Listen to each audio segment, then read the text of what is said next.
This is Cutting Down the Nets. It's Friday, February 11th, and I'm wearing a t-shirt from 2013. You would think it was purchased after the Sweet 16 run. We called it pre-Paddy. But, yeah, we saw they had beaten Miami earlier in the year, and we're grinding news articles and stuff, and every player interviews like, we are not happy to be there. We're going to win some games. And on Selection Sunday, when it was announced that they were playing Georgetown, it was just a party because it was like, all right, pants are off, let's go.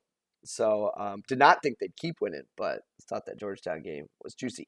All right, we're 3-3 on the night. I'm not very happy about it, but there are 4 games left. So if we can steal 3 out of 4, can book a win today. As you can see, some of the big games, those big days had fallen off and been pretty middling lately. It's a grind. There's some ebb and flow. A lot of you have been following the show for the entire year, and you can see that happen. So I think we'll have a big finish, but each day is a grind. Just got to do your best.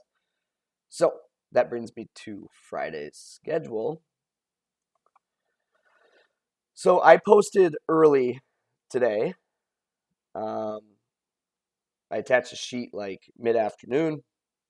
I bet the 2 I wanted to bet fairly early.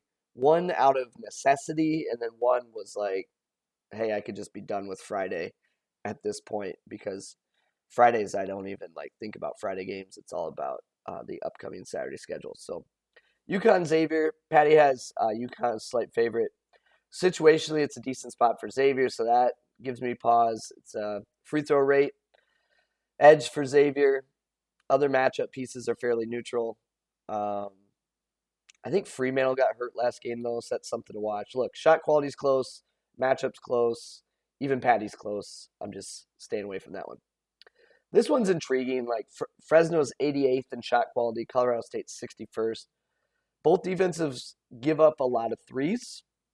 Both teams limit second chance points, so extremely good defensive rebounding teams. This turns into just kind of like a system play for me of like shot quality's close. I'm getting 2 possessions. Paddy likes it. Situationally neutral. Matchup neutral. Let's go. Is where I'm at. So I bet that earlier. There's still 6s everywhere, but we'll see what happens. KenPom's 3. UNLV, Boise State. I put the shot qualities in for every game, but I don't see anything there for me, obviously, with only 1 point of value. St. Louis has had a bit of an attitude lately as they've really turned the corner and played very efficient ball against the big boys in the conference, too. So Paddy's gone by 11. This line opened at 6.5. It's now 5.5. Bonaventure dares you to shoot 3, and I think you're going to get a green light for Jimerson here. Hopefully the line keeps coming down. People love to bet St. Bonaventure, and hey, they got me last game, but I am certainly in the plus money fading St. Bonaventure, and I don't know if it's preseason priors or just sticking too long. I mean, guys have played like 22 games at this point. St. Bonaventure isn't playing well, and they haven't this year. Monmouth and Manhattan, not much to like here for Manhattan, and really what's affecting this number, why it's only shown as Monmouth by 1, where line's 5.5, is Monmouth's last game was a 91.6 adjusted O and a 126 adjusted D. When you weight everything recent, that most recent game is really going to affect things quite a bit when it's that extreme. Not to say Manhattan can't get it done, but big shot quality disparity there, not something I really like. Lean, I guess. Lean Kent State here. I mean, it's close in shot quality, but not enough for me. Nevada, Utah State. Man, I feel like with that shot quality difference, this line should be a lot closer, but Nevada's been so poor lately, and Utah State really came on strong. So I'm stay away there. Iona, Siena, big shot quality difference there. And shot quality has 10 and 9. Siena as should be 7-12. So no bueno there. Detroit, Youngstown State, pretty close in shot quality, but there's nothing there for me. I mean, it'd be thin. Oakland and Bob Morris.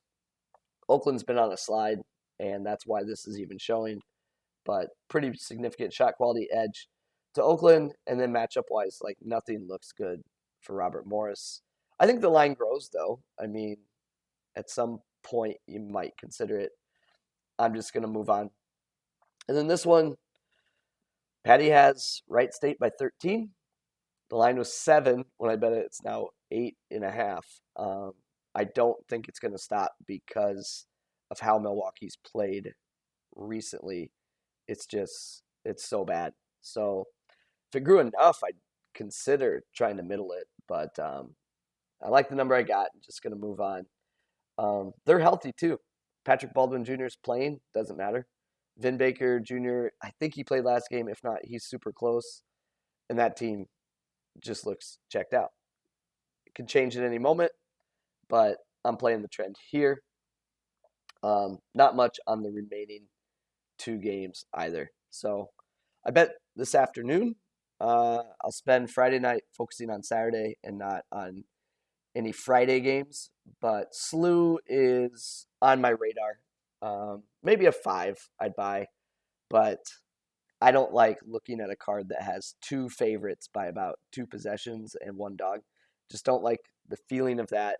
And I think you're getting a feel for how I prefer to bet, which is like give me close games with 2 possessions over and over and over again, or give me where I think the wrong team's favored and I'm getting at least a possession. I just hate to lay points, and I've been burned by laying points many times. So that's what I've got for Friday. Best of luck out there, and then we'll gear up for a big Saturday. We'll see if I have time to sort Saturday by tip time. That it takes time, but it's certainly helpful when there's so many games on the schedule. So this is Cutting Down the Nets. Thanks for stopping by.